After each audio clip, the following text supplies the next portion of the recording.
Novamente, o Oriente Médio chama a atenção de todo mundo quando, no dia 13 de abril, o Irã fez algo que era inesperado. Não é, até então, do feitio do Irã, não é do estilo do Irã proceder em ações diretas contra um determinado Estado, principalmente no caso Israel, mas presenciamos um ataque massivo de drones, seguido de mísseis que foram lançados em vários locais em Israel. A justificativa do Irã, como era de se esperar, se dá em função do ataque que Israel fez à sua embaixada em Damasco. Mas ninguém esperava que o Irã fosse reagir diretamente contra Israel. O Irã, num primeiro momento, só teria desvantagem. Todo mundo sabe, o Irã mais do que todos, que Israel, Netanyahu, nesse momento, quer desviar do massacre, do genocídio que está acontecendo na Palestina. Num primeiro momento, todo mundo muito assustado sobre o desenrolar dessa situação, que pode se alastrar dois países poderosos militarmente. Mas, à medida que foram saindo outras informações, fomos tendo uma noção mais clara que o Irã fez um ataque, a gente pode dizer, controlado. Ao que tudo indica, algumas fontes soltaram que o Irã informou outros estados, como a Turquia, que passou a informação aos Estados Unidos, de que haveria o ataque. Então é que Israel se preveniu, inclusive, retirando alguns dos seus aviões das bases militares que seriam atingidas. Logo após os ataques, vêm as narrativas, clássica guerra das narrativas.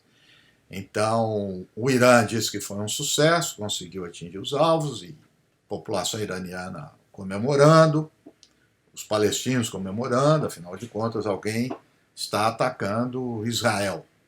Israel sempre ataca, agora está sendo objeto de ataque. Israel tinha sido atacado a última vez por um Estado, foi em 91, pelo Iraque. Mas o Iraque acrescentou que ia parar por aí. Israel, do outro lado, deu a estatística que conseguiu debelar o ataque do Irã, derrubar os mísseis, os drones, e que foi muito pouco atingido. E que, portanto, iam responder. É uma afronta que o Irã fez e iam estudar as formas pela qual ia fazer. E aí, claro, sempre a alimentação, que o conflito vai se estender. Olha, isso daí também a gente dá para fazer algumas análises baseadas em especialistas, de um lado especialistas militares, dizendo o seguinte, veja só, como foi um anúncio do Irã, claro que se esperava a defesa, contudo, o Irã passou a entender melhor qual a defesa de Israel. Então, esse é um ponto importante, como que Israel se defende. Ele ficou tendo conhecimentos das capacidades defensivas de Israel. É um ponto importante.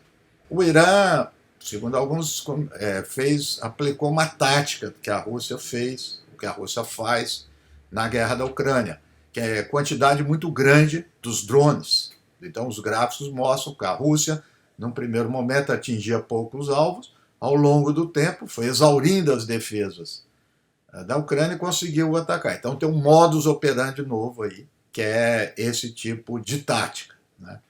Politicamente, claro, parece como Israel invencível, foi atacado no dia 7 de outubro, um outro tipo de ataque, e agora, novamente, quer dizer, Israel está tolhido. Vamos para os custos. As estimativas que o Irã gastou 70 milhões de dólares. Não Israel, sobre os Estados Unidos, basicamente, 1,5 bilhão de dólares.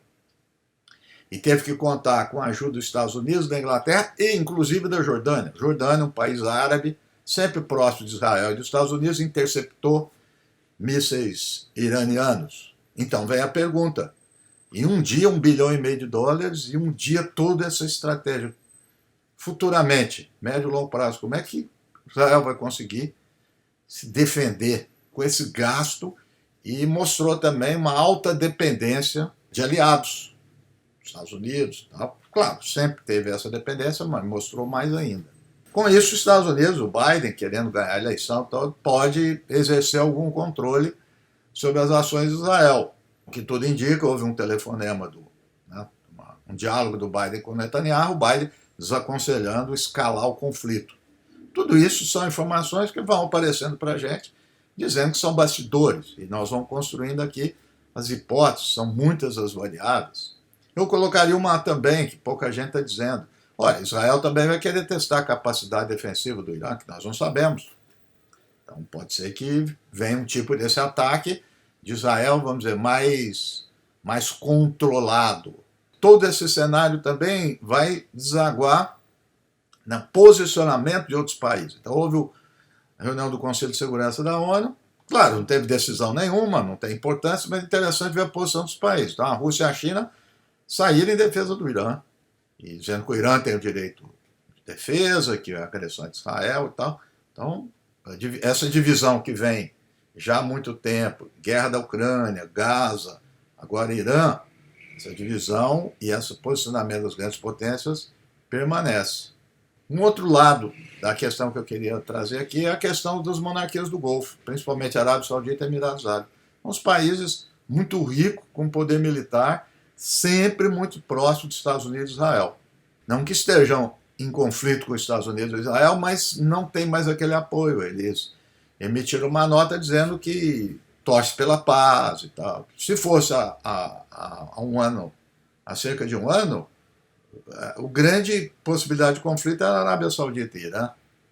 Então essa variável foi muito importante. E nessa distensão de Arábia Saudita e Irã, que acredito ser um elemento regional essencial dessa questão, quem que patrocinou esse acordo? China. Por nos colocar no seu pé lá no Oriente Médio. Lembrando que a Rússia tem um ótimo relacionamento também com essas monarquias do Golfo. Então, esse cenário, nós estamos colocando aqui muitas variáveis, mas que, embora num primeiro momento o cenário estratégico militar possa parecer favorável a Israel, claro, Israel tem uma força militar superior ao Irã, mas a médio e longo prazo denotam mais um ponto de fragilidade de Israel em toda a região. Lembrando que o número de atores, de inimigos que vão pipocando em vários lugares contra Israel é grande.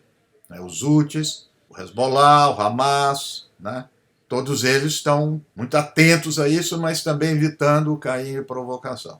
O resumo disso é o seguinte: se Israel não mudar esse tipo de relacionamento, né, em relação aos palestinos, né, que repercute em tudo, parar esse genocídio, aceitar o cessar-fogo, Hamas libertar os reféns, e mesmo assim essa questão vai permanecer. Ninguém vai esquecer um genocídio.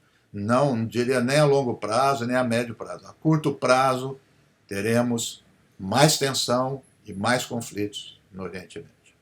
E o Brasil teve uma posição correta, pedindo a paz, não condenando o Irã, claro, porque houve um ataque a embaixadas. Não pode esquecer que houve esse ataque.